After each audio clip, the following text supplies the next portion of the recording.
Tov, Rabotai, Ugvirotai. Shalom Aleichem. Today is Tethwel B'Siwan, Tov Shin Peh He Leminyanenu, corresponding to the 11th of June 2025, Leminyan HaTo'im.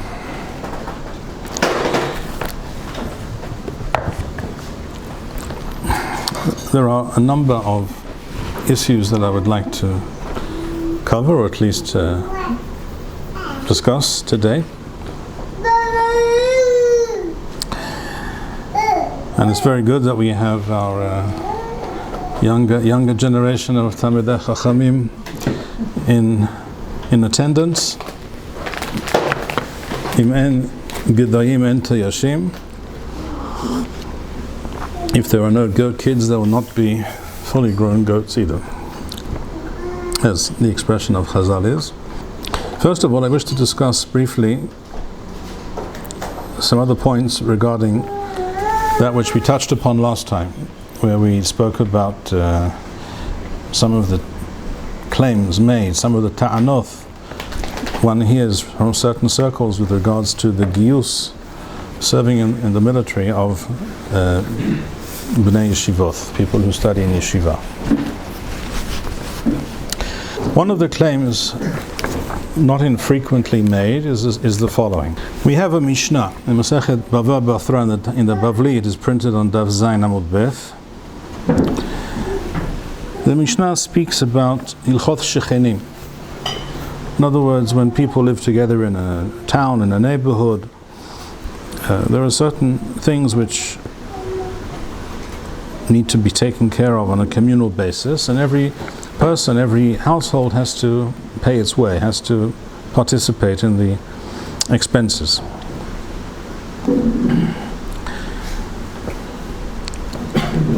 One of the things mentioned in the Mishnah is Kofim Otho Livnot La'ir Homa Udlathaim Uvriach.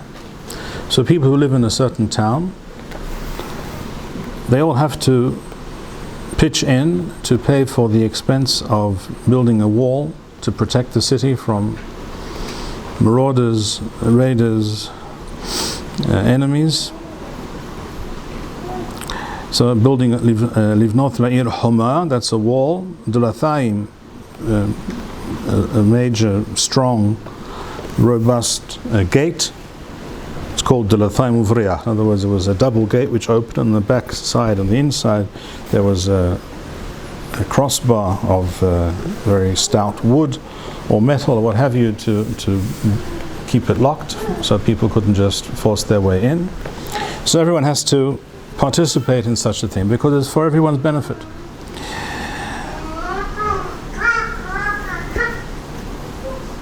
And then it goes on to relate as follows. Rabbi Yehuda Nesi'ah. We're referring here to the grandson of Rabbi Yehuda Nasi. In other words, Mesader HaMishnah, Rabbi Yehuda Nasi, the original Rabbi Yehuda Nasi, his grandson was called Rabbi Yehuda Nesi'ah, the first, and then there was Rabbi Yehuda Nesi'ah, the second. That's the one we're talking about here. So it's the great-great-grandson of Rabbi. Rabbi Yehuda Nesi'ah, and it has to be pointed out, for the sake of clarity, that by this time the position of Nesi'ah was no longer really based on Chokhmat HaTorah, but it was more of an administrative position vis-a-vis the Roman authorities and what have you. But there were other Chachamim who were recognized as greater than the Nesi'ah, which was not the case in the time of Rabbi Yehuda Nasi. At the time of Rabbi Yehuda Nasi, he was recognized also as the greatest of the Chachamim. It says Rabbi Yehuda Nesi'ah, again this is Daf Zayin Amud Beth in the Talmud Bavli, Bava Batra, towards the bottom of the page. Rabbi Yehuda Nesi'ah, Rama de Shura ad Rabbanan. There was apparently some discussion whether the Talmidei Chachamim living in a certain town should be forced to participate in the expenses for building the wall around the city for defensive purposes. And he claimed that the halakha was, yes, they should pay like everybody else. Amal Resh Lakish said to him,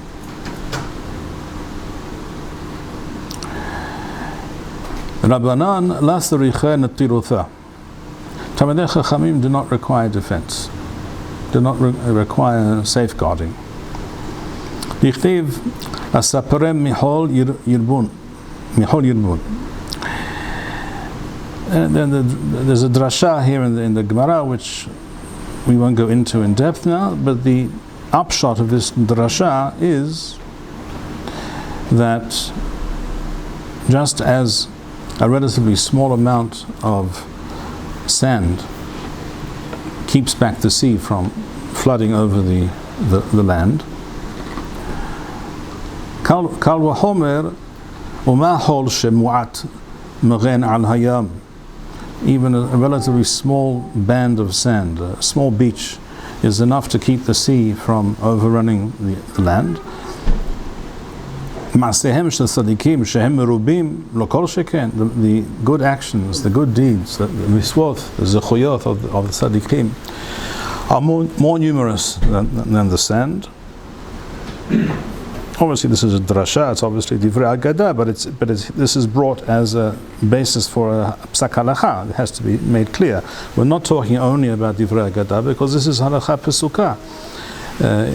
In the Rambam, in the Shulchan Aruch, in the Tur, this is the halacha, that when it comes to building a town and a wall needs to be built around the town for defensive purposes, Talmidei Chachamim are patur. So Rambam writes, I'll quote it from the Rambam in a moment. Lo kol sheken shemerinim alehem. Okay. So tzaddikim are better guarantee than sand is a guarantee against the sea. Talmidei Chachamim are a guarantee that their ma'asim offer hagana, defense.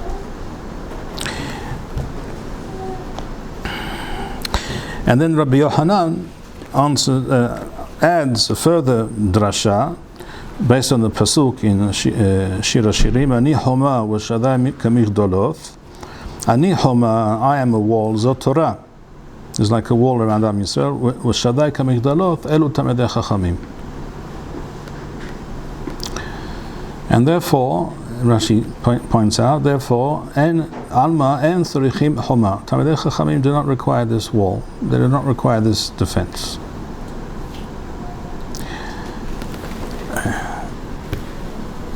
I'm sorry, can someone pass me the Rambam? Chelek Beth Sham, Rambam Meduyak, Chelek Beth. Here. No. We would want to the right. To the right? That's the one. To the Abba. We would want to use the one that you first touched. That's Muktheh, Mehamath, whatever. So, זה בהחלט מוקצה. It has, ברוך השם, אנחנו נסתדר ונשתדל להבין without commentaries. Hang on a second. Sorry? לא צורך, אין צורך. תודה רבה. קניין, הלכות מחירה, זכייה. הלכות שכנים, פרק שישי. As I said, this is also another poskim, but אין לנו גדול מרבנו משה ברבי מימון הספרדי, זיכרונו לברכה, and we shall quote the halacha from Rambam. כל הדברים, הלכה וואו, כל הדברים שצריכים לשמירת העיר, לוקחים מכל אנשי העיר. That which is required for the defense of a town, everyone has to participate in the cost. אפילו מן היתומים, even from orphans whose funds are being administered by an apotropos, by others. חוץ מתלמידי חכמים, with the exception of תלמידי חכמים. לפי שאין החכמים צריכים שמירה. התורה שומרתן. So when it comes to things for the purpose of defense, such as building a wall, Talmidei Chachamim are patur. When it comes to things which are things like the upkeep of the roads, the streets, the street lighting today, the normal day-to-day maintenance of the town, which everyone benefits from, Talmidei Chachamim also have to pay their way. There is, of course, a discussion amongst the Posikim who is to be defined as a Talmid Chachamim for this purpose. There are those who think that it should apply only to those who do not work at all and somehow survive without spending some of their time making a living. And there are those who say that it applies to anyone who spends most of his time studying Torah, and some of his time he does what is necessary to support himself and his family. But he's not like most people who spend most of their time or all of their time doing that. That's the difference. All right. This is based on what we just saw in the Talmud Bavli. It's interesting to note that in the Talmud Yerushalmi on this Mishnah there is no such discussion. It's an interesting point. Does that mean that the Talmud Yerushalmi necessarily disagrees? Does that mean that the Talmud Yerushalmi necessarily disagrees with the Talmud Bavli? No, I don't think it necessarily means that. But it is interesting that no such discussion appears there. It may not be coincidental. It is also a fact that the discussion brought in the Talmud Bavli involves Chachamim from Eretz Yisrael, Rabbi Yehuda Nesiah, Rabbi Yochanan, Resh Lakish. So to claim that this halacha applies only in Chutz La'aretz would be incorrect, so it seems. And still it's interesting that Talmud Yerushalmi finds nothing to say on this, but the fact is, Masechet Nezikin, Bichlal, Seder Nezikin in the Yerushalmi is very brief, very concise. And there are many, many halachot which are not mentioned in the Yerushalmi on Nezikim, which do appear in the Bavli and other places. So, Enzo Ra'aya Gemura, this is not a conclusive proof. Now, again, we have to make clear what we are discussing here. We are discussing a town, for our purposes, let's say, whether it's in Eretz Yisrael or in Chutz La'aretz. Could be in Bavel, in Persia, and or Eretz Yisrael, where most Jews lived at that time. We're discussing a tax, basically, some kind of a levy, a tax that is incumbent upon all inhabitants, all households in the town, in order to pay for the expenses involved in building a wall to protect the town. We're talking about a monetary exemption. We're not talking about serving in the army, in the military. So those people who claim, and there are such people, who, based on this sugya, claim, you see, Talmidei Chachamim should have nothing to do, have no role to play, and should not be required to participate in anything at all to do with defense, in the broader sense. This is not, and of course they're making this claim in connection with the discussion about Bnei Yeshivot serving in the military. At the present time, shall we say, well, this discussion did not come up in 16th century Poland, to the best of my knowledge. There the Jews had no army, and no one was asking them to serve in any army, and military matters were completely beyond the pale when it came to Jews. The rabbi mentioned the pale now in the 19th century. In Eastern Europe, after everybody wanted to avoid the army for different reasons, obviously, but that's perhaps when the army became this idea that avoid at all costs. Yeah, well, you make a good point. Rabbi Avraham ben Yehuda, right? Avraham ben Yehuda, yeah. Makes a good point. I'll get there in a moment, perhaps. But here we're talking about an exemption from paying a certain tax. And it applies to Chutz La'aretz and it applies to Eretz Yisrael as well, as is implied by the sugya in the Bavli, clearly.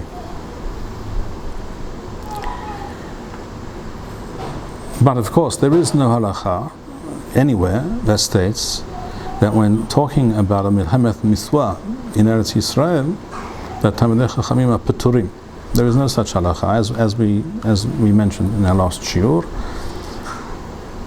And this sugya and the Bavli in Bava Batra is no contradiction to that claim at all.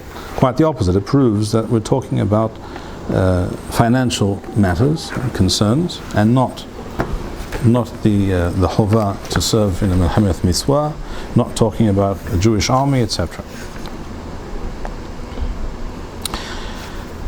Now there is also another famous Mishnah, which in the Talmud Bavli is printed at the end of Masechet Sotah. We're talking about the end of Perek Shemini,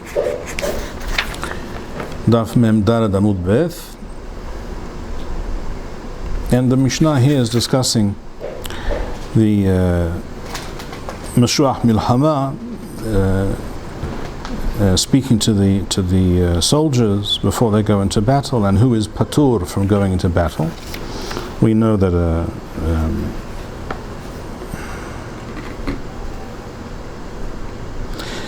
a person just recently married, for example, is patur from going into battle. We'll see in a moment exactly when. And also Rach HaLevav, a person who is cowardly, as Rambam writes,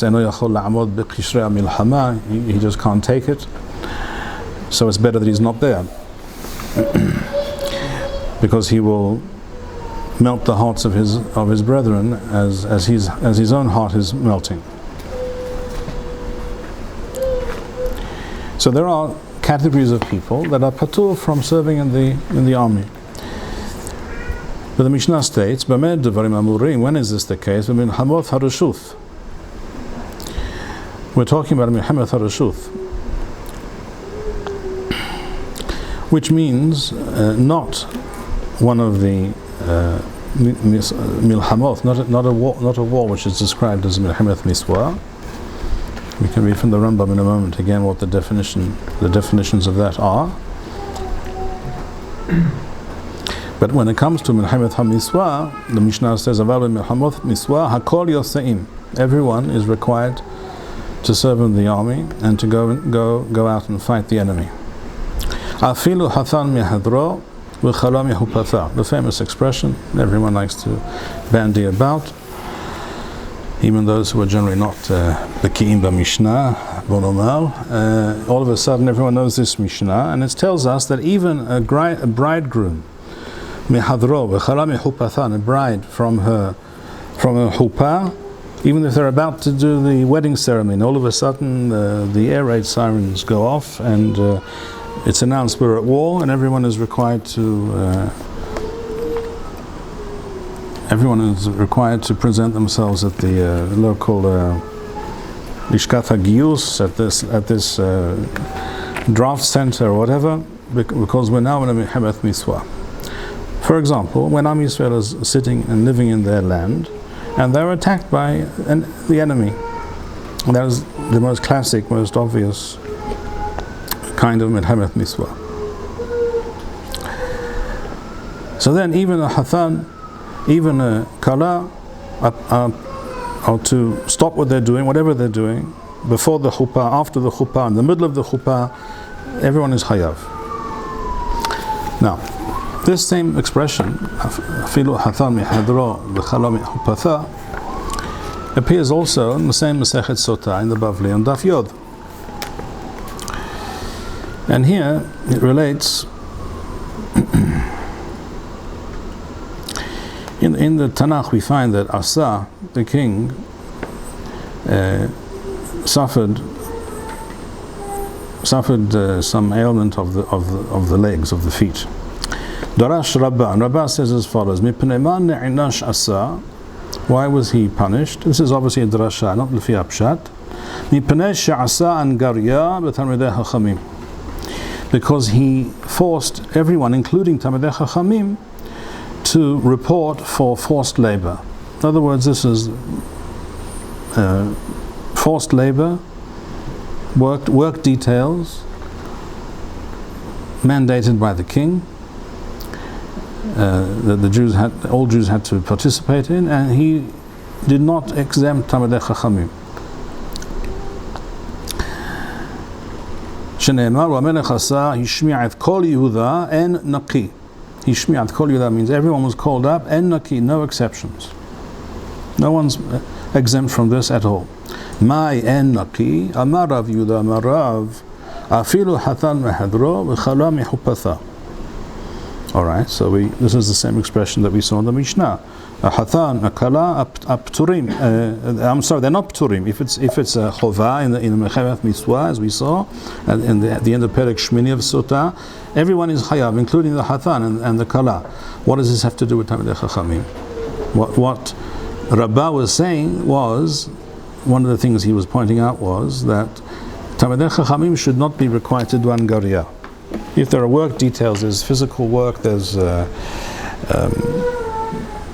let's say the king says that some public work, a road has to be built quickly from A to B, and he needs lots of people to dig and to plow and to do whatever is required, a lot of physical labor.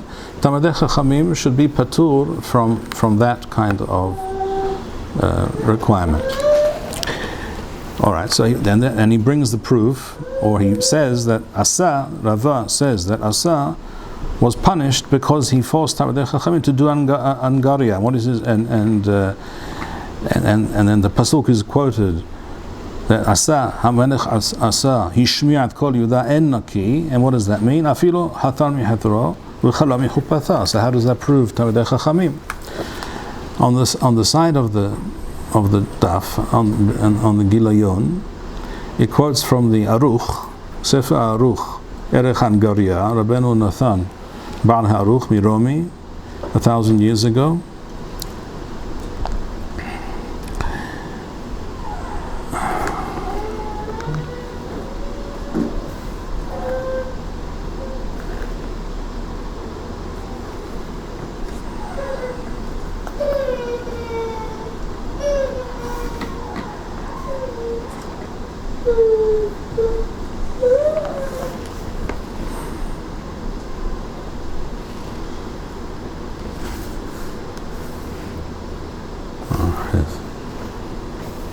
Here it is, one moment.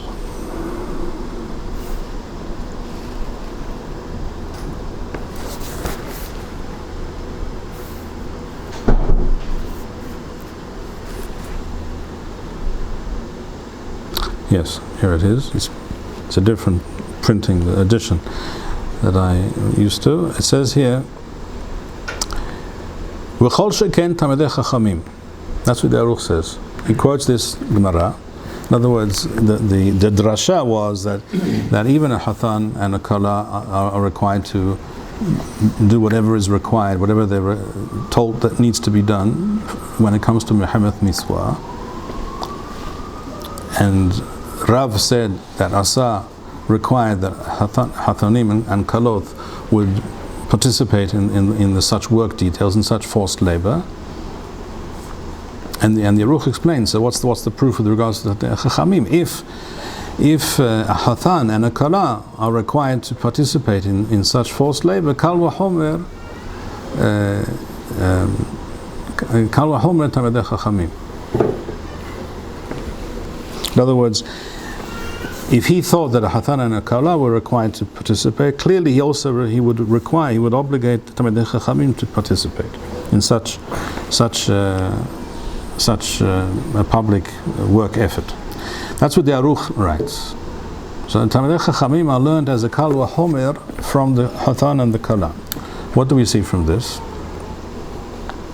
We see that where a hatan and a kala are required to do something, kal v'chomer, the Talmidei Chachamim are required to do it, such as mechemet mitzvah. And this is not just my understanding or my diuk. This is written explicitly by the Keren Orah on Daf Mem Daled.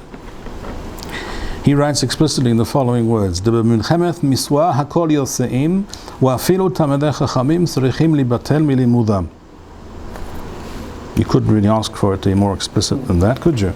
The Baal Keren Orah, a sefer which is learnt in every yeshiva, every Haredi yeshiva certainly, all over the world I imagine. A well-known famous Aharon, Chacham Gadol Me'od, writes explicitly, Sota, Daf Mem Daled, במלחמת מסווה הכל יוצאים ואפילו תלמידי חכמים צריכים להיבטל מלימודם. What else can you ask for? So, תלמידי חכמים are required to serve in a מלחמת מסווה, in a Torah-mandated war. Does this in any way contradict what we saw in Bava Batra Daf Zayin? Absolutely not. That's talking about military service, Mechemet Miswa, and here we're talking about municipal affairs and how much tax this or that family has to pay, and it applies in Chutz La'aretz as well. It's not necessarily in Eretz Yisrael based halacha. So clearly there's no contradiction at all. And the difference, of course, is that we're not talking about taxation. We're not talking about whether this family will have to pay 100 shekel or 200 shekel or 800 shekel or 0 shekel in terms of their participation regarding this, the building of this wall. We're talking about the fact that Am Yisrael is under attack, and it's pikuach nefesh klal Yisrael, if you want to put it that way. Although you don't need to use the term, and in fact it's detrimental to use the term pikuach nefesh, because it immediately gets people thinking off in strange tangents. Am Yisrael is in danger. Am Yisrael has enemies. If it doesn't protect itself, it'll be overrun. Why? There is no such thing as saying, well, we're going to study Masechet Sotah, Daf Yod or Daf Mem Mehe or Bava Batra Daf Zayin, and the enemies will simply dissolve into thin air. That is not Torah. That is Alice in Wonderland, but it's not Torah. More than this, if you ask, how did the Chachamim, including the Baal Haruch, know this to be the case, that Talmidei Chachamim are Hayavim b'Milchemet Miswa? The Baal Haruch obviously thought that it's mashma from the Baal Haruch, and it's mefurash in the Keren Orah that we just quoted. In the same Surya, at the end of Perek Shmini in Masechet Sotah, in the Yerushalmi, the same pasuk is quoted from with regards to Asa. V'amelech Asa hishmi'a et kol Yehuda en naki. Mahu en naki? Rabbi Simon Rabbanin. Rabbi Simon en naki leveitho sha'ahath.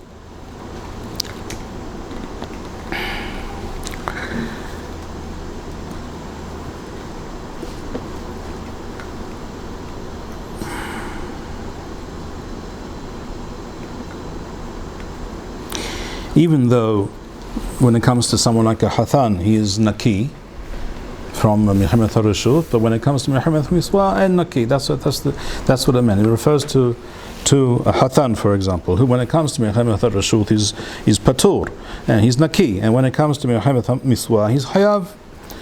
Rabbanin say otherwise. They say, Amarin leth Rabbi Berabi. 3 words. Leth Rabbi Berabi. What does that mean? There is no such thing as a chacham, as a privileged, important person who's the son of a great rabbi, and he himself is a rabbi, and a great rabbi maybe. En davar kazeh. Let Rabbi Berabi. Berabi means son of a famous great person. What do the Mefarshim say on the daf? Korban Ha'idah writes, Let Rabbi Berabi afilu Rabban ben Rabban hosila milchama. כן פירש היפה מראה, ולי נראה דאחי פירושו, אפילו רב גדול, שכן לשון ברבי, בכל התלמודה, אדם גדול, וזה עיקר. Okay, in other words, אפילו אדם גדול בתורה, when it comes to מלחמת המסווה, there's no פטור, אין נקי. That's one פירוש. The פירוש of the פני משה is, אין גדול בן גדול, ואפילו רבן בן רבן, יעשה לעבודת המלך, להשיא את אבני הרמה, ולהחק אמר אין נקי, תלמידי חכמים נקי מאנגריה הוא. תלמיד חכמים, he says, even more מפורש, תלמידי חכמים הפטור מאנגריה, He's naki from such forced labor, work details, but not from a milchemet miswa. So the Yerushalmi says explicitly what from what we understand from the Baal HaAruch and what the Keren Ora understood, and which is obviously the only reasonable and rational thing to say. That when it comes to a Mehemet HaMiswa and Naki, there are no exemptions. So based on these simple, straightforward sources, not only is there no source that suggests that there is some well-known, clearly defined, built-in exemption for Bnei Yeshivot not to serve in the army, but quite the opposite. If we're talking about Mehemet Niswa, as opposed to what? If the king were to decide that Am Yisrael has to conquer New Zealand tomorrow, which is not necessarily a bad idea. Having lived there for 5.5 years, I can tell you it's a nice place. And the people who live there are not so nice, so it wouldn't be such a bad idea. They don't know what to do with it. I think we probably have a much better idea what to do with a place like New Zealand. But it's a long way away, and it's not part of Eretz Yisrael. That's clear. How would you give it to them? Give it to whom? To who you want to get rid of. That the rabbi was required to send enemies to New Zealand.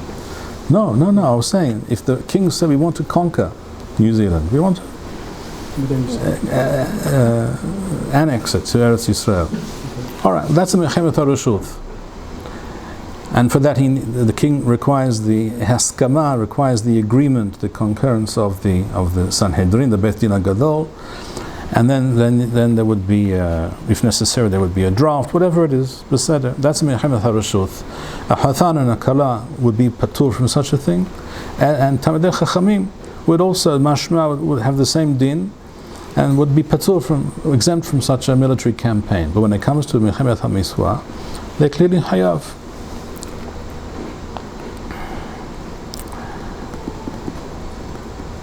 So we have the fact that the Talmud Bavli in Bavar Batra is not discussing military affairs, military drafts, Mechemet Miswa, anything like that, not at all. He's talking about taxation, about levies, about municipal affairs, and it applies to Chutz La'aretz as well. It has nothing to do with our current situation. There is clearly a very powerful lesson there, that Talmidei Chachamim marbim shalom ba'olam, Talmidei Chachamim marbim zechut gdola l'Am Yisrael. Am Yisrael has more merit the more Torah is studied in Am Yisrael, but that has nothing to do with exemption from military service. Certainly not when it comes to Mechemet Miswa. So we have the Bavli in Bavar Batra, which is very true but not relevant to our discussion. We have the Sugya in Sotah, which is very relevant to our discussion, where it says explicitly, Afilu Hatan mihadro chala mihupatha, and the Gemara in Sotah Daf Yod and the Bavli says that, as the Aruch, Baal Aruch explains, Kal v'homer Talmidei Chachamim, if Hatan is chayav, then Kal v'homer Talmidei Chachamim is chayav. So we have all these sources, and yet we hear these claims which are not based on anything solid at all.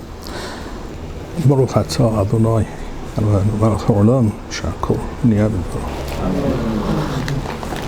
I will continue briefly on the things related to Giyus, military service, B'nai Torah, etc.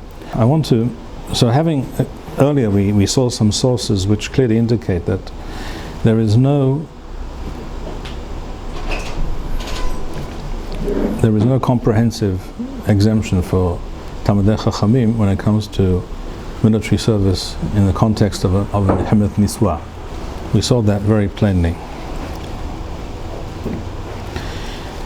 It's also necessary that we understand exactly the kind of the ideology and the thinking behind the Haredi position. Someone asked me recently the following question, and it's a legitimate question, it needs to be answered. The question was, you've spoken about Haredi claims and Haredim studying yeshiva and not serving in the army. What about the not insignificant number of Talmidei Chachamim, Bnei Torah, in non-Haredi yeshivot, who also don't serve in the army? So, there's a number of things that should be said with regards to this matter. First of all, it's extremely rare, if not almost unheard of, for people studying in the yeshiva, shall we say, like Merkaz Harav or Har Hamor or many other yeshivot of the non-Haredi yeshiva stream, shall we call them, or call them what you will. It's very unusual for someone from that background, even if they study for many years in yeshiva, not to serve in the army at all in some capacity. And in fact, they actively want to do so, usually at some point. Not when they're 18, not when they're 20, but later. And they do serve by and large. When I say by and large, I think the figure is well over 90% in my experience.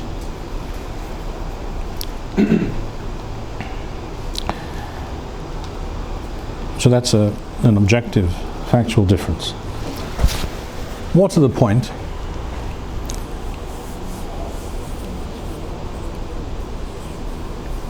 the Haredi approach and claim, as at least the vast majority of Haredi Rabbanim, is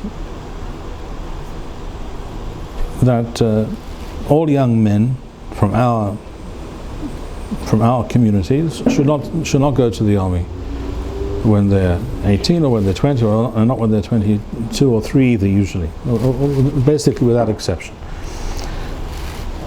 It's true that there is a certain difference of opinion within the Haredi world regarding those who are officially in yeshivot, but practically speaking don't actually study in the yeshiva or spend very little time in the yeshiva and do other things, whether it's working off the books or whether it's goofing off or whatever it might be.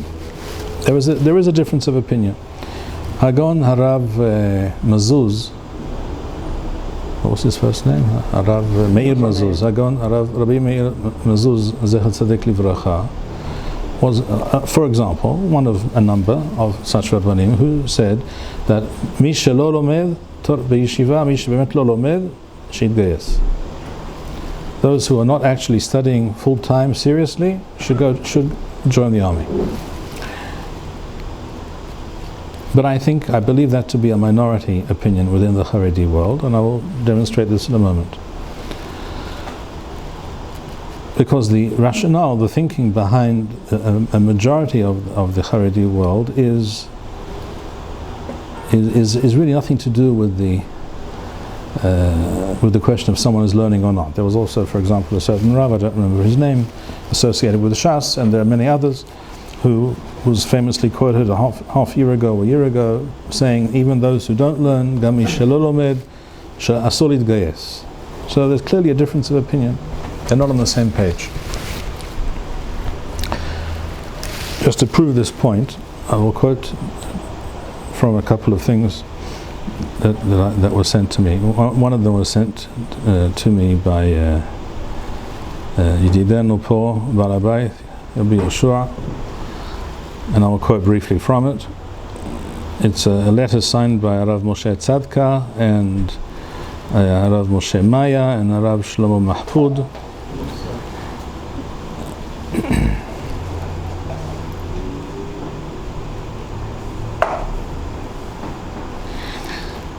And in which it says that it's not possible, lo nitan להתפשר על כאלו שאינם לומדים לשלחם לצבא. It is not possible to agree that those who do not study in yeshiva should go to the army, ולעבודם משמירת התורה והמצוות, because that they will end up being חילוני, ושם שמיים מחולל רחמנא ליצלן. And therefore we are stating here plainly, it says here, she'isur hagiyus latzava. It's not a question of whether it's mutar or mitzvah, it's isur. It's asur to go to the army, latzava, shaweh L'chol shomer Torah u'mitzvot. Is the same rule applies to any religious Jew. It doesn't matter what the program is, what the unit they're serving, it makes no difference. This is exhibit number 1 for our purposes. We cannot compromise even with regards to one single Jewish soul. That's number 1. Another one carries the title Pesak Halacha L'Shelat Rabim She'en Toratam U'Manutam. She'en Toratam U'Manutam. In other words, this is a psak for those who do not spend all their time studying Torah. Al pi din Torah, according to the Torah, Isur Hamur Yitgayes L'Tzava Hamahaweh Kur Hituch L'Hamurot She'B'Hamurot L'Frikat Ol. Because joining the army leads inexorably to throwing off the yoke of heaven and the Torah. האיסור כולל גם מסלולים חרדיים שכבר קמו או שיקומו בעתיד. This includes all types of Haredi units or programs, whatever it might be. And there's many Rabbanim who signed this. So it's clear, 2 things are clear from those 2 quotes. It's not simply a question, a matter of ensuring that the maximal number of young men and not so young men perhaps study Torah full time.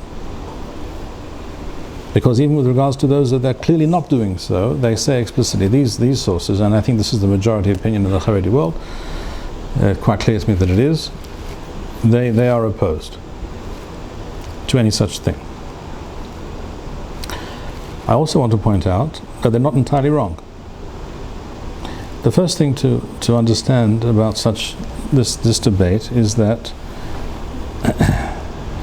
there are not many things about this discussion that are black and white. Everything I've said today in the last shiur about certain claims that we generally hear from Haredi circles, from Haredi quarters, with regards to serving in the army and how you have to have Elef Lamateh. If you have 1,000 soldiers, you need 1,000 people learning. There's no such halakha. We discussed this. There is such a midrash. It's a midrash haggadah. There's no such halakha. It's clearly it cannot be taken at face value. We also examined last time the quote by Rav Yitzhak Yosef that in the time of David HaMelech not a single soldier was killed or injured. I'm sure that Uriah Hitti would have been happy to be made aware of that fact, not to mention the others who fell with him in that particular battle, as is written Mefurash in Sefer Melachim Aleph Perek Yud Zayin, as we saw last week. So these claims are not serious. They're just not serious. They're not intellectually honest.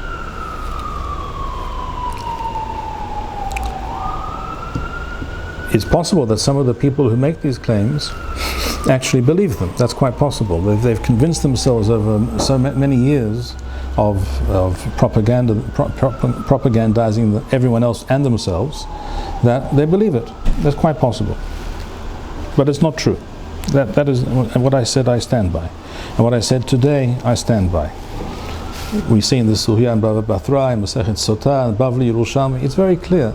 There's not only is there no proof that Talmidei Chachamim are exempt from joining the military and fighting in a war which is defined as a Mechemet Miswa, it's clear that the opposite is the case. That they are Hayav, they are required to do so. All that is true, and I've never seen anyone disprove these plain and obvious sources. It would interest me indeed to hear what many Haredi Rabbanim, Rashei Yeshiva, etc. would say about the Keren Ora, the Mashal, that I quoted in Masechet Sotah Daf Mem Daled. It says explicitly, Mechemet Miswa, Talmidei Chachamim are Hayav, are required to participate in the national effort. I wouldn't be surprised if the next time you check Keren Ora, Masechet Sotah Daf Mem Daled, you'll find that section was censored. Would not be surprised at all. No, I'm not joking even. Not in the least joking.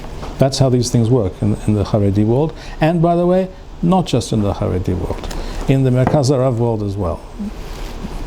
Some people like to think I'm anti-Haredi and pro something else. It's not so. Just as much false censorship, misleading censorship has gone on and continues to go on in the shall we call them the Haredi Le'umi or the Torani Le'umi quarters, just as much as goes on in the Haredi quarters. That's the truth. And it's not an empty claim. One can prove it. One can see the original text that Rav Kook wrote on something, and that which was printed later. You can see if it was printed at all, and if it was printed, it was often, in some cases, not always, but sometimes changed, altered, things removed, things added.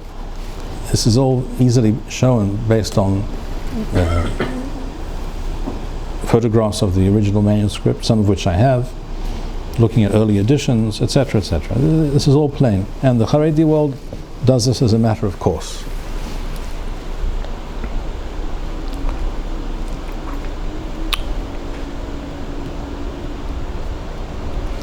So what is it all about? I know I take back what I said. I need to quote the first chelik of Rambam. We have the Mishnah Masechet Avot, which says Al tithaber l'rasha. Correct? No one can do away with that Mishnah, nor would anyone wish to do away with that Mishnah. It's an explicit statement to stay away from Rashaim. Rashaim, by definition, whether they were brought up that way or not, that's not the point, but they are a person who does not accept the Torah and live according to it, is defined as a Rasha. He may be even a Kethinok Shenishba, he may have been brought up in that fashion, therefore doesn't know better. That doesn't change the fact that he's a Rasha, and that you will be influenced you're likely to be influenced if you rub shoulders with him. Rambam discusses this in two places. One of them is in Ichot Teshuvah Perek Revi'i. At the end of the Perek, Rambam says, he speaks about Hamisha Devarim Ha'oseh Otam Yimashech Rehem Tamid. There are 5 things that if a person behaves in this way, it is unlikely that they will be able to correct their ways and do teshuvah. And the last of those 5 things, Rambam says, is Wa'amithaber l'rasha. He who joins or works with or cooperates with or in some kind of alliance or some kind of relationship with a rasha, with a non-Torah Jew, mipnei shehu lamed mima'asel, because it is very likely he will learn from the other person's actions. Wahem nirshamim belibo.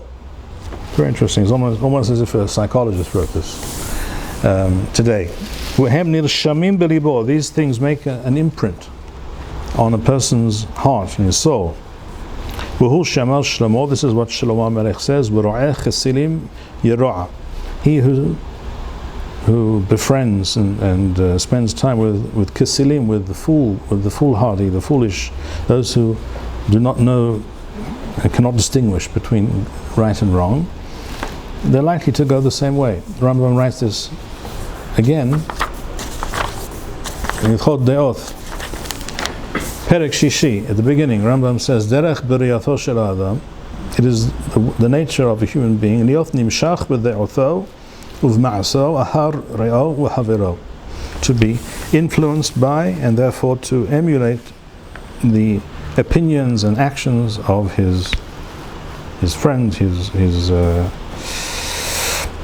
associates, and to behave like other people in his place, in his town, in his country behave.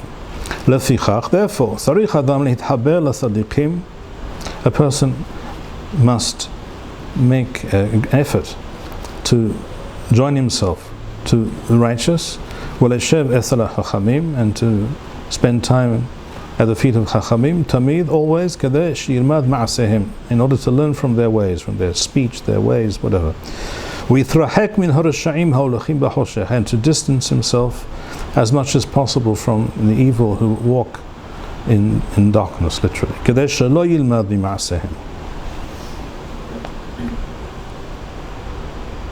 And again he quotes the same pasuk in Mishlei, Holechet hachamim yahkam v'ro'eh chesirim yero'a.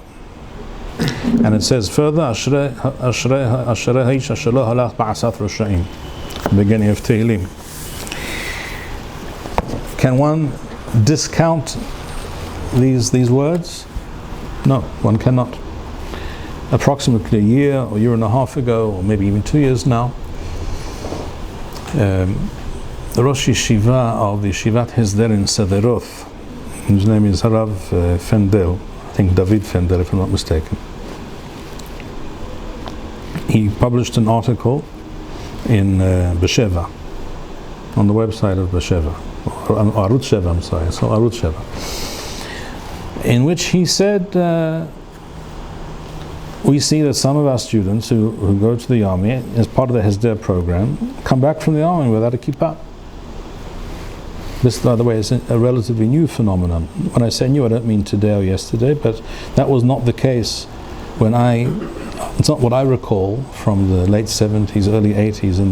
I learned for a short period of time, half a year, in the late 70s in Shivat HaKother, Tavshin Lamed Elul Tavshin Lamed Zayin till end of Zman Horef Tavshin Lamed Heth, 77, 78. And I also am familiar with the Hesder world at that time. That was very, very rare, if in fact it happened at all. In other words, there were not a small number of soldiers in general who did not go into the army through the Hesder program, who entered the army with a kippah and left the army without a kippah. There was such a phenomenon, and it wasn't even an insignificant number, I don't think. I remember seeing, probably nearly 40 years ago, some research was done by some academics in Bar Ilan University, saying that over the years, from Israel's inception up to that time, approximately 25% of religious soldiers who entered the army religious left irreligious.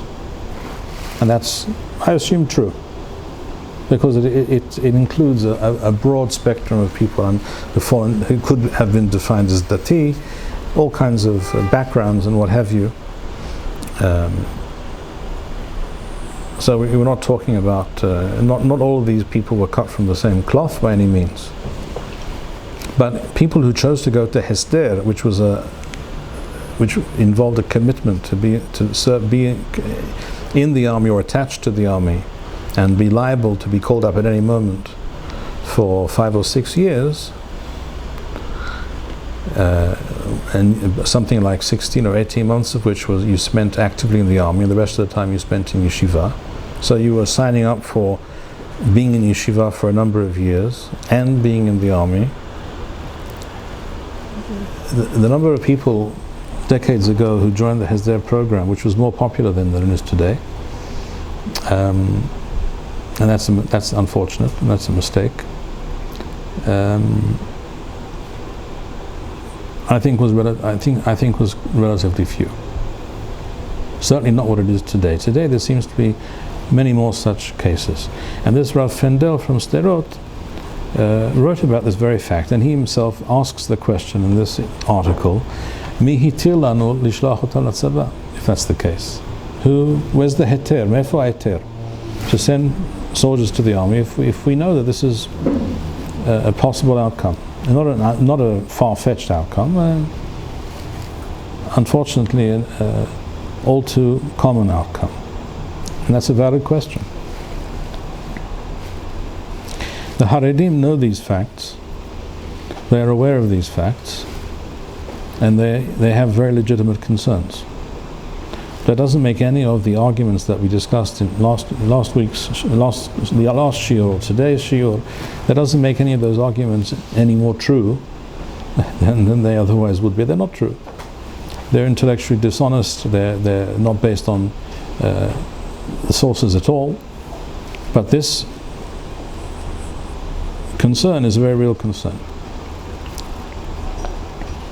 And that, when it comes down to it, based as we heard in what I read from in those opinions that I just quoted before, that I read off the phone, that is the overriding concern. And that's why most of those Rabbanim will say, it doesn't matter whether you're learning or not, at least you're not in the army. And in that way, you're likely to be keeping Shabbat next Shabbat and not doing something else. That's the concern. And it's a real concern. And that's why the overwhelming majority of the Haredi world is opposed to any of their young men going to the army. And I said earlier, and I repeat now, and complete what I began saying before, that in the non-Haredi yeshiva world, the approach is different. Factually. They don't say all young men should not go to the army and should study in our yeshiva. That's not what they say. They say that those who are relatively few in number, perhaps not even 1,000 every year, something like that, maybe even less than that. Those a relatively small number of people from our communities who find themselves drawn to Limud Torah in a very serious way and are capable, have the wherewithal, the intellectual capacity, they have the fervor, they have the drive to spend years studying Torah when they're young, and that's those are the most formative years for creating true Talmidei Chachamim. Those people, for now, should be exempt from military service. Later they will serve. They'll serve their service will not be as long and maybe not as significant from a military perspective. They will serve in the army. They will do what they're able to do, what they're asked to do when they're older.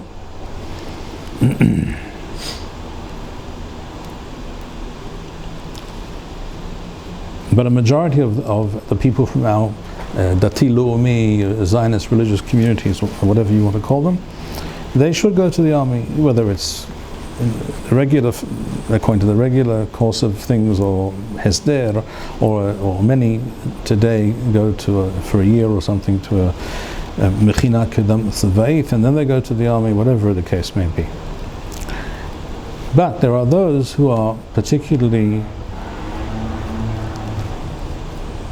have what it takes to become Talmidei Chachamim, and they are motivated to do so now when they're 18, 19, 20 years old. Those we think should stay in yeshiva for quite a number of years before venturing out into the world in terms of the army or employment or what have you. That's it. That is a different argument. It's different in practical numerical terms. But more than that, there's a huge difference between the Haredi world and the Torani Leumi world, shall we call them. The difference being that a young man from, let's say, a home in a yeshuv in the Shomron, whose father served in the army, or serves in the army, whose older brother served or serves in the army, whose cousins served or serves in the army. But he finds himself drawn to study Torah, and he's good at what he does, and he's succeeding, and the Rabbanim said he's doing very well and he should stay in yeshiva. He's very promising. He comes from a society, from a community, from a world in which the army is part of life. It's part of the reality. Serving in the army is not, as some Haredim refer to it, or almost all of them I think, as the Gezerat HaGiyus, reminding us of the Gezerat HaGiyus of Asar Nikolai, or whoever it was, whatever his name was, I think it was Nikolai at the time, where they in order to do away with the Jewish problem, that is to say, make sure they cease to be Jewish, they drafted 12-year-old Jewish boys for 25 years to the Russian army. And the explicit purpose of that policy was to turn them into Meshumadim and to forcibly remove them from anything to do with Judaism. Which is why, of course, the Jews, not being a Menhemeth Miswa, Russia is not Eretz Yisrael, Tsar Nikolai is not a Melech Yisrael b'sha'atho, etc., etc. And the Russian wars with the Turks or with the British in Crimea, or today with the Ukrainians, is not a milhamet mitzvah by any stretch of the imagination. And therefore, of course, the Jews did everything they could, as much as they were able, to keep their children out of the Russian army. So there was a whole system of hiding children with non-Jewish neighbors, and all kinds of things. All sorts of tactics were employed. There was also, therefore, there were cases of Jews who were Mosarim, who for money informed the Russian authorities about Jewish families who had somehow spirited away their young son, and somehow he became, instead of being Moshe, he became Vladimir over here next door with these people, and all of a sudden we don't have a son called Moshe, so you can't take him to the army, right? And this guy would go and inform to the Russian police, and there were such people, and they were paid for their trouble, and also became known to other Jews that they were Mosarim, and in not a few cases such Mosarim were put to death. I remember Rosh Yeshivat Merkaz Arav Tzvi Yehuda Kook Zatzal told this story himself. I heard himself relate this story, and it appears in the book called Sichot Harav Tzvi Yehuda, that there was such a Jew, very, very frum, wore 2 pairs of tefillin, Rashi and Rabbeinu Tam, shockled a great deal during davening, but he was a moisel, malasot, that was his parnasa. Right? A Jew needs to make a parnasa.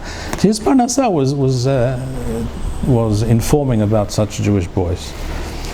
And it became known to the people in the town, and they went to the Rav, and they told him, and they demonstrated this was true. The Rav said he has to go the way of all Mosarim. So one day in the middle of Shmoneh Esrei, he was grabbed by a couple of people, thrown into a large sack, which was then tied, and they tossed him into the river. And that's what happened, and happened more than once. That's how Mosarim should be dealt with. So that was that historical memory of Gzerat HaGiyus of Tsar Nikolai in the Haredi mind is exactly the same as the current situation.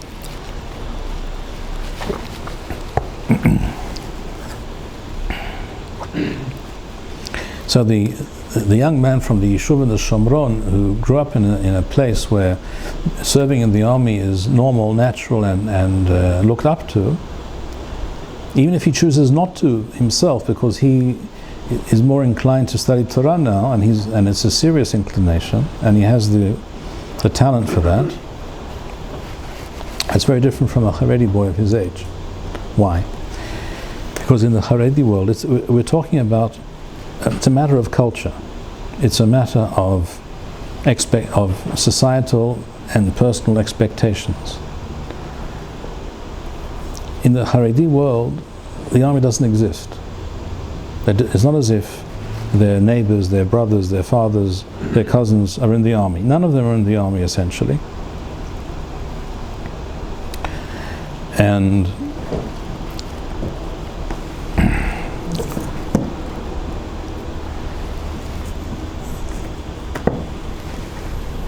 going to the army is something foreign, something strange, unusual, something reprehensible.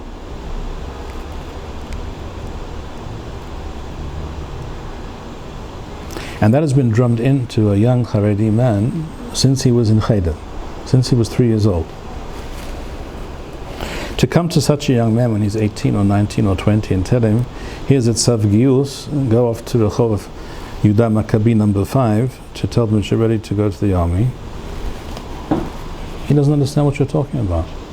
It's as if you handed him some notification that NASA wishes to enlist him in the space program. It has nothing to do with him. It's completely off his radar screen. It has nothing to do. What's that got to do with me? I'm a Jew. You're a Zionist. You're a secularist. You don't believe in the Torah. We were taught that you're all evil and asur litchabel rasha, which is true. And has therefore is completely a non-issue. That cannot be changed by legislation. You cannot legislate a new culture, a new orientation, a new outlook on the world. It doesn't work that way. That's a process. That's why there is in my view, no chance that any law that may or may not be passed will result in large-scale uptake from the Haredi world into the army. I just don't think it will happen. Practically, what would I recommend? Again, it's not a question of whether Talmidei Chachamim are pturim migiyus. There's no such halacha. We've discussed that. We've proved that. It's a question of recognizing the sociological, psychological, ideological realities involved. And again, in the Haredi world, the army is just, it's not part of life. It's not part of Jewish existence. And in fact, it's something to be shunned. Now, there have been suggestions that Israel needs to set up a Mishmar Le'umi, a national guard, something similar to what they have in the United States, has to do with internal security, etc. And we all know how sorely that is needed. After all, we only have about, I don't know what the exact figure is, 2 million Amalekim living in our midst, if not more, and the need is very great. That's within the so-called Green Line, not to mention others. The need for a Mishmar Lomi is absolutely plain for all to see. It's also equally true that the Erev Rav, the Rashaim, the deep state, the heads of the security establishment, who by and large are Rashaim, have successfully torpedoed this idea to date, and therefore it's gone nowhere, and I don't think it's likely to go anywhere in the near future. But that's what we do need, and it would be, I think, possible to get large numbers of Haredim to join such a Mishmar Lomi, which would be a separate organization, and it could be organized on a communal basis. In other words, you'd have the Mishmar Lomi from Bnei Brak, you'd have the people serving the Mishmar Lomi in Bnei Brak, and the people serving the Mishmar Lomi in Petach Tikva, or wherever it may be. Because the idea is to, first of all, protect your own local community and area. That's the idea. And it's a necessary idea, as we all know, as we all see. It's been discussed for years, but nothing has come of it to date for many reasons. That would, however, be a reasonable and necessary development, and to get considerable numbers of Haredim to join such a thing, I think, might be possible, if it were done in the right way. And then too, you would have many who would refuse, I have no doubt. But at least some Haredim understand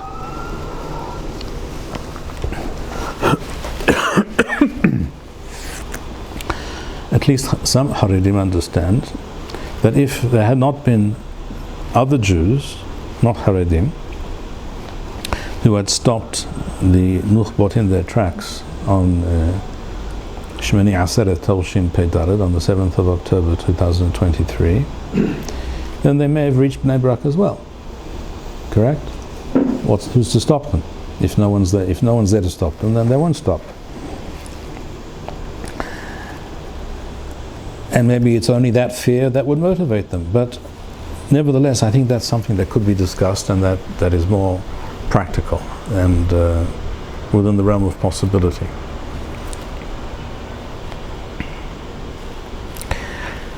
Another thing has to be mentioned, and that is another huge difference between a young man from that hypothetical yeshuv in the Shomron who at the age of 18 goes to a Torani Le'umi yeshiva and finds himself drawn hashaka nafsho b'Torah, and he wants to study Torah for at least a number of years. A huge difference between someone like himself and his Haredi counterpart, beyond what we have already discussed, is the fact that he grew up in a world where the idea of a Jewish sovereign state in Eretz Yisrael is A, given, and B, something desirable and necessary and proper, and something which must be fought for when and however necessary. And although I do not define myself as a Zionist, and I do not like the term religious Zionism, but most people grew up in a time, in a place, in a community where the word Zionism was not a dirty word, not at all, quite the opposite. Yom Ha'atzmaut, Independence Day, was celebrated, etc., etc. So he identifies, at least to that extent, with the so-called Zionist enterprise, as it's called by some people. In other words, the idea that we belong here, and of course we should not be living here, nor under the Ottomans, nor under the British mandate, nor under any other arrangement, that is self-evident to him. So he identifies with that. Compare that to the Haredi world. Many Haredim would say, and have said, and do say, what do you want from us? This whole business of a state, announcing a state on Hebe Iyar Telshin Heth, what was it, the 15th of April, 1948, the Minyanam? That was your idea, that wasn't our idea. We didn't think it was a good idea, you didn't ask us. And that's true, they were not asked. I myself once had a conversation, I think I've mentioned this before, many years ago, probably something like 35 years ago, with a Gaon, Rabbi Avigdor Nebenzahl, Shlita, and a true Gaon, a true tzaddik. And he said to me that I do not believe, he said, if Gdolei Yisrael, or most Gdolei Yisrael, I think that's how he said it, at that time had been asked, had Ben Gurion asked them if they were for or opposed to announcing the existence and the establishment of a Jewish state in Eretz Yisrael. He says, I believe all or most of them will certainly have said, no, we're not for that. We don't support that idea. And I think that's true. As a historical assessment, I believe that's the case. There were certainly Rabbanim who would have been in favor, and not insignificant Rabbanim at all in terms of their Torah stature. But a majority of the, at least those considered Gdolim in the Haredi world, would definitely not have been of that opinion. By the way, this is also another problem, which I will mention here in parentheses. The concept of Gedolei Torah is a very interesting concept. When did I discover this for the first time? I discovered this for the first time when I was 18 years old. How did I discover it? I was already studying in Yeshivat Merkaz Harav at this point. I began studying in Yeshivat Merkaz Harav, Rosh Chodesh Iyar Telshin Amud Heth, 1978. The Minyanam, and my family did not live in Eretz Yisrael, and I was invited frequently by Haredi, distant Haredi cousins who live in Bnei Brak. And I went there quite frequently for Shabbat, for Yom Tov, what have you. And they had sons my age. There were two families, there were cousins, whatever. There were young men my age, and we spoke many times about different things. And when it came to certain discussions, what they said to me was, Gedolei Torah say X. And I said, well, all right, you mean those Rabbanim say X, but I know there are other Rabbanim who say Y. And they're also Gdolim B'Torah. And they said, no, they're not. Hem lo Gdolim. They're Enam Gdolei Yisrael. I said, why? How do you know? Did you test them? On what basis do you make that statement? And the answer was very simple. If they hold that opinion, they're not Gdolim. That was the answer. In other words, you can only join the club of Gdolei Yisrael if you abide by certain opinions and certain conventions. If you think differently, then by definition you're not a gadol. That's how it works in their Weltanschauung. So therefore you can never convince them of anything at all. That's Rav so and so said, Rav so and so wrote.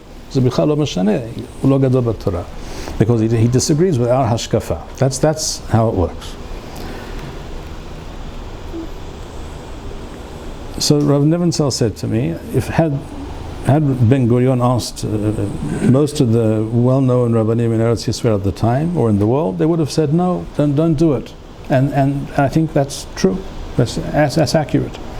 So if a Haredi says to the Israeli establishment, as in fact they do say, why are you coming to us, asking us to join your army? This is the problem. They view it as your army, nothing to do with us, but this is the fact. This is your idea. It's your army. This whole enterprise, the Zionist state, Israel, whatever, this whole thing was your idea. We were never for it. We never wanted to have anything to do with it. Why should we be forced? Why should you even come to us and suggest that we should help you out or be involved? It's just nothing to do with us. We were here before you. In other words, there were certainly many Jews who were what are known called usually as the Yishuv HaYashan, the old school Jews of Eretz Yisrael.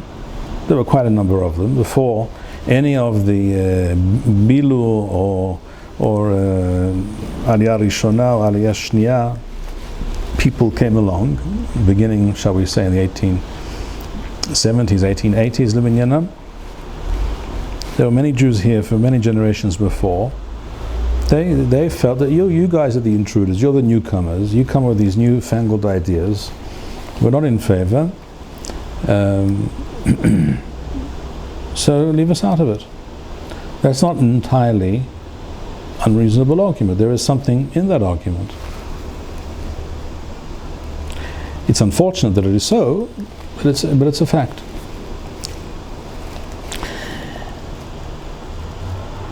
However, the truth is that it's even more profound and worse than that, because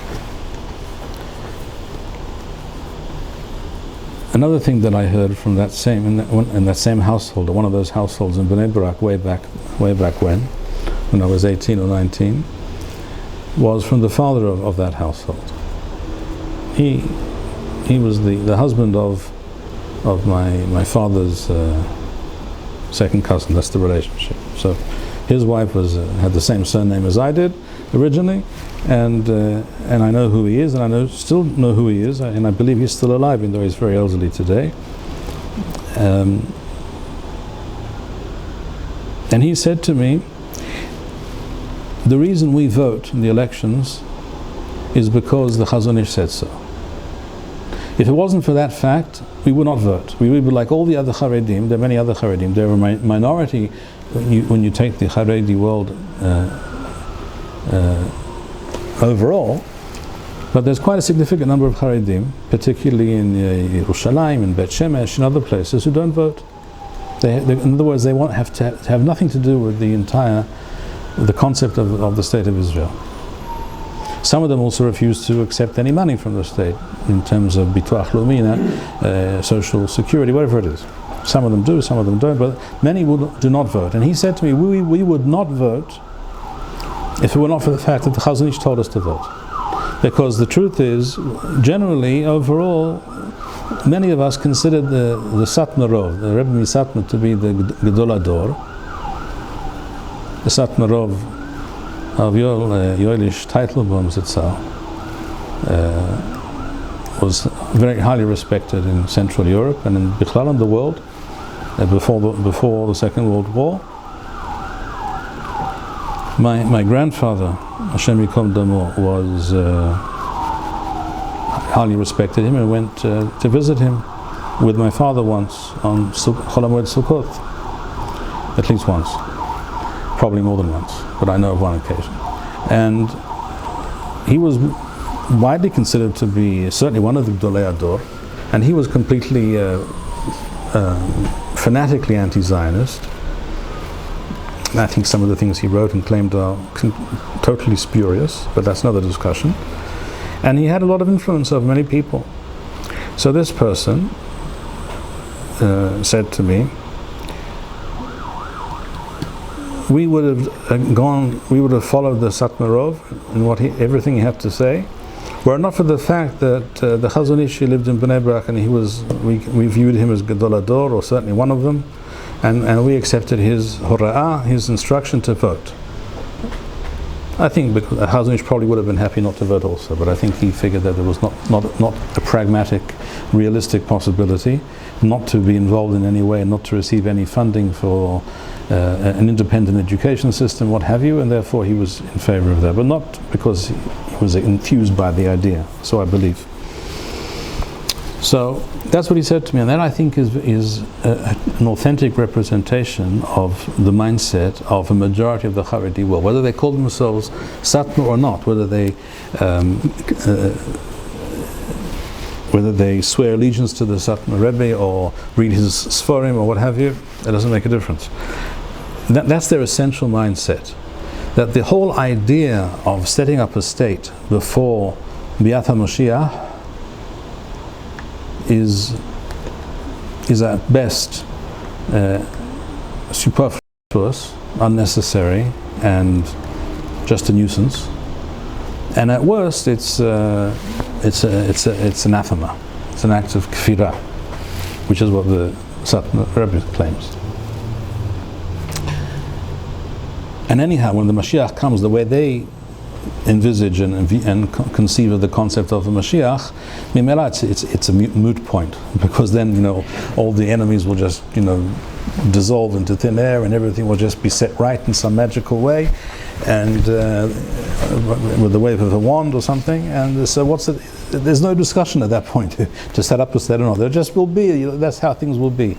The Mikdash will fall from heaven. That's the general perception, the fairy tale world in which they reside, ideologically, intellectually.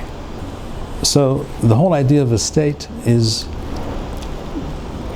again, at best, is a nuisance and a mistake, and a mistaken call. And had they been asked, as we said before, they would have said, don't do it. It's better that the British stay here, or we have some other international arrangement, or whatever it is, but this is a bad idea. Or it's anathema. It's pure and simple evil. For that reason, and when you understand that to be the case, and that this is the underlying, deep-seated ideology and thinking of all Haredim, whether they claim to be influenced by Satmar or not, then you can understand why almost all Haredim refer to the idea that Haredi B'nai Yeshivot should go to the army as a Gzerat HaGiyus. It's some strange, outlandish idea that has been copied and pasted from Tsar Nikolai's Russia, the 19th century, to the present day somehow, for the same purpose. It's not to deny for a moment that there are many evil people out there who do want to take all Torah Jews and turn them into Erev like themselves. That's no question. There are such people. You don't have to look far. We had a deputy Ramatkal, chief of staff, who said this openly, by the name of Yair Golan, Shem Roshaim Yirkov. He said so openly, and he wasn't referring to Haredim. He said we have to re-educate the Dati Lomi people, because they're bringing all these terrible ideas into the army, such as we should fight the enemy and destroy them and win. That's an unusual idea. That we can't have that. So we have to re-educate them. So again, it's very easy to understand why so many Haredim have an allergy to any such discussion, any such idea. But we have to understand that at root, as we saw in the last year, if you recall, I played to you a recording of Hagon Harav Moshe Sternbuch, in which he said it's asur to go to Har HaBayit until the Mashiach comes. Is there a halachic basis for that? No. But that's what he believes. In the same way, exactly, you have to understand, it's exactly the same discussion. There's no need, or we have no desire for a Jewish state until the Mashiach comes. Because again, at root, he's Satmar. In his case, he's the Ravad, the Greivid of the Badats, and they're officially Satmar. So he wouldn't be the head of the Badats if he didn't hold that opinion. By the way, the Rebbe Satmar in the 1930s, Leminyanam, he was considered by the Badats to be brought over as the head of the Badats, to become the head of the Badats community and their Beit Din, etc. That didn't work out, but that was definitely on the cards at that time. So, but that's by definition is Satmar, and they say so openly. There's no surprise there. So the Rav Sternbuch says this. It's also no surprise, but you have to understand: Bet Mikdash, Medina, Tzava. These are all things that are of no interest to us until the Mashiach comes. And Mimela, when the Mashiach comes, there won't be a need for any of these things. The Mashiach, the Mikdash will fall from heaven. There will be no need for an army because the enemies will simply drop dead. And and the state, well, what's the state? Mashiach will be, he'll figure it out. We don't have to think about that. It's not for us to discuss. So this all these things are all part of one underlying, deep-seated conception and ideology, and it's entirely visceral for these people. It's from their gut, and it's in their gut. It's not in the realm of cognition. It's just a feeling and an intuition. That's how it is. That's how things are. That's how they should be. And even if I can't show you where in the Torah it says so, that's how it should be. That I just know. And how do I know? Because so and so said so. That's good enough.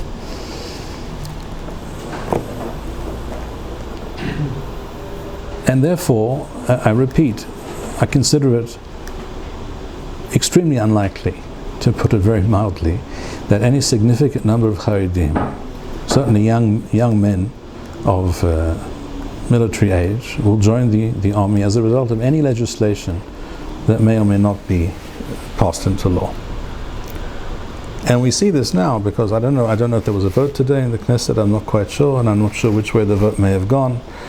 But we know that this has been discussed for decades, not just the last couple of years, for decades, and discussion goes nowhere. And I do not believe it will go anywhere.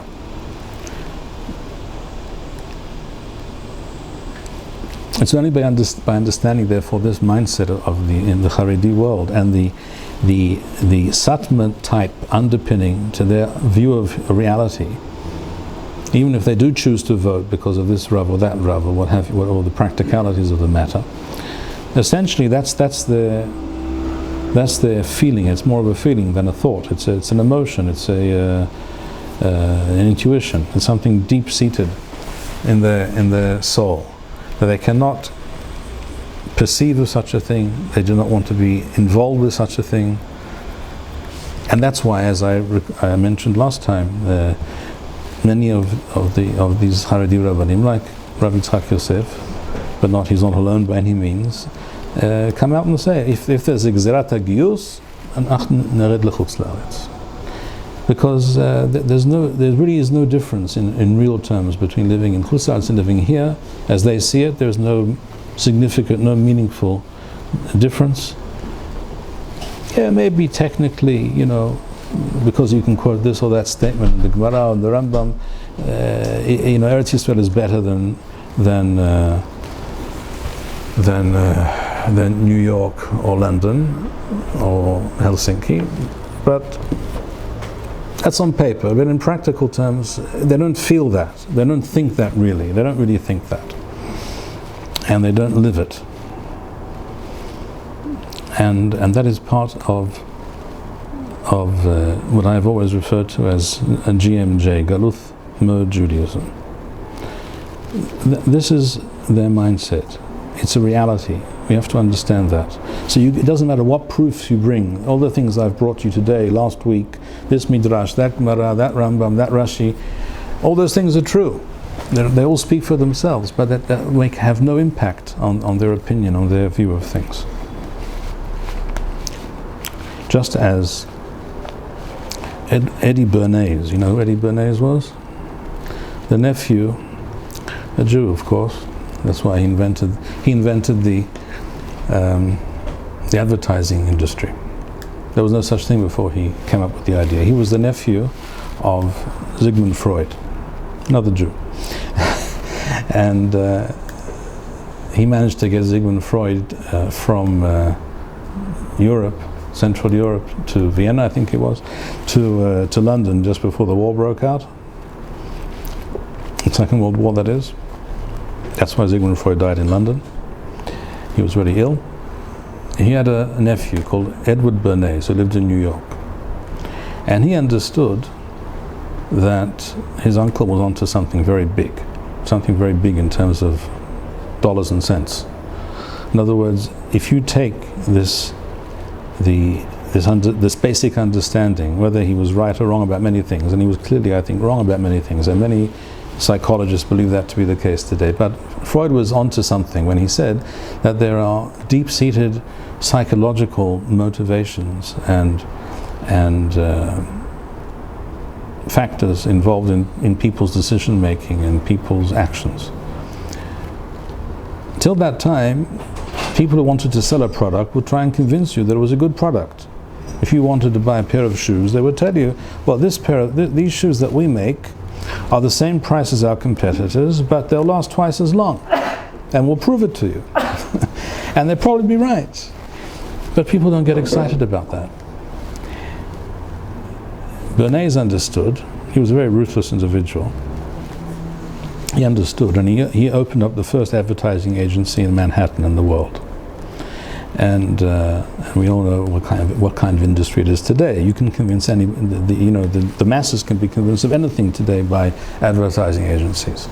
So even many people can even be convinced to vote for someone like Hillary Clinton because advertising agencies will tell them to do so, or even Kamala Harris, which is about the most inane proposition one could imagine, but there you have it. So he understood that you can take Freud's general understanding of the human psyche and utilize it in turn to sell product.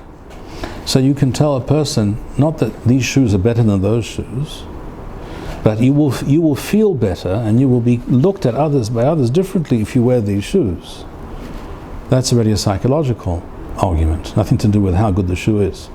And the same is true of everything, clothes, cars, whatever it is. You can sell anything more successfully through psychology. It doesn't have to be honest. In fact, it's better that it's not.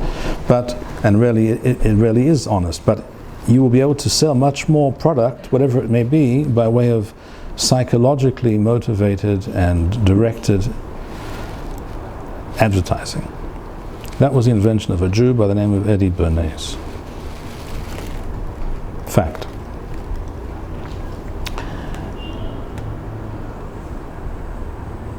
Now you have to remind me, why did we get onto this? You were going to say, I think that you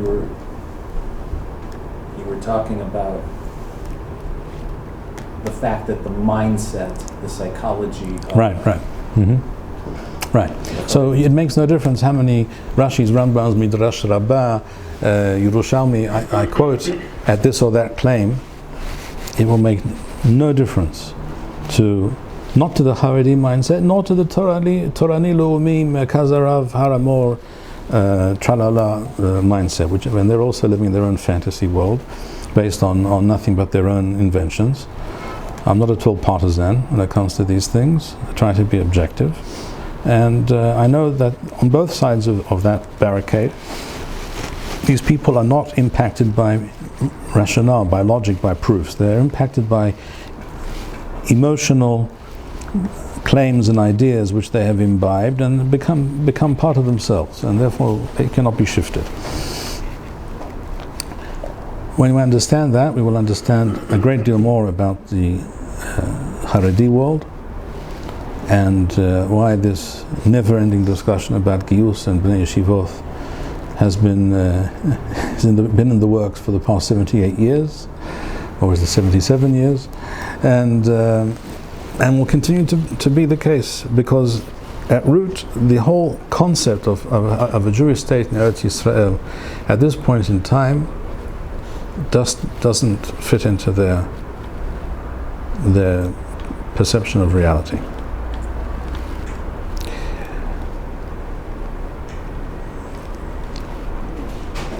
Now, the time now is 9:30, so we're not going to begin a new topic. We'll leave that new topic for another time. So I hope we have managed to clear up certain things, make things a little bit more clear and comprehensible. And I also have to add something else. Nothing I have said on any occasion, today or any other time, about questions of B'nai Yeshivot, Giyus, army, military service, Milchemet Mitzvah. None of this has anything to do with the question as to whether the current Israeli establishment is prosecuting this war or any other war, in my memory, correctly. There's no question that's not the case. And I would go as far as to say that if a person were to say to me, a young man were to say to me, I want to serve in the army, and I want to destroy Am Yisrael's enemies, and I'm willing to risk my life, but I'm not willing to do it according to the false and absurd conceptions of the Patzarit, or I prefer to call it the Patzmarit, which means a mortar shell. The Advocate General of the army, who was just a puppet in the hands of the Yoav Mashit, the so-called Attorney General, who's simply a puppet in the hands of Rosh HaRashaim, Aaron Barak, Shem Roshim Yirkav.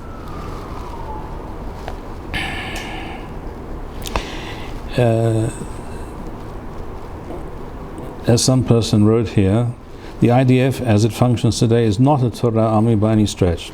That's true, no question. And therefore, he asked, why do we still speak of conscription as if it is sacred? That's not what I said. What I said was that according to the Torah, being a ben yeshiva is no halachic exemption from serving in the army. But if a person says, yeah, of course, I'm required to join the army, and I want to join the army, but I'm not going to fight in a war and risk my neck when these kinds of people are in charge, and they are the direct cause of the deaths and injuries of countless Jewish soldiers, which is the case. And we all know this. The last few days, as if they discovered America, it's been obvious for decades, and certainly for the last couple of years. It's been talked about a great deal in the media that many of the recent events in Gaza, for example, but of course not just there, where soldiers were killed or injured, it was because of limitations placed on their actions in the military realm, imposed upon them by these Erev Rav evildoers who run basically the Israeli deep state, the legal establishment, so-called military establishment, etc., etc. If a person were to say to me, I know that I'm chayav b'giyus, I want to join the army, but I won't do it under these people, frankly, I do not have any cogent argument to tell him otherwise. I certainly wouldn't chastise him. In fact, if anything, the fact that it is so, and many soldiers who do serve are aware of this also, and yet they serve, in many ways that only makes them greater, because on the one hand you could say it's foolish, and it would be right. On the other hand you could say, and this also would be right, you can say that despite all of that, they know all these facts, they're aware of it, they take it into account, and yet they choose to serve because they think that's what they must do. In many ways, maybe that only makes them greater. But the argument itself is a factually based and rational argument. So, with all these thoughts and these various confusing arguments and counter arguments, I will leave you to mull over these things, and mi ten שמצבנו הלאומי ישתנה מן היסוד. הלוואי that things should change completely. Amen. כן יהי רצון. היו ברוכים.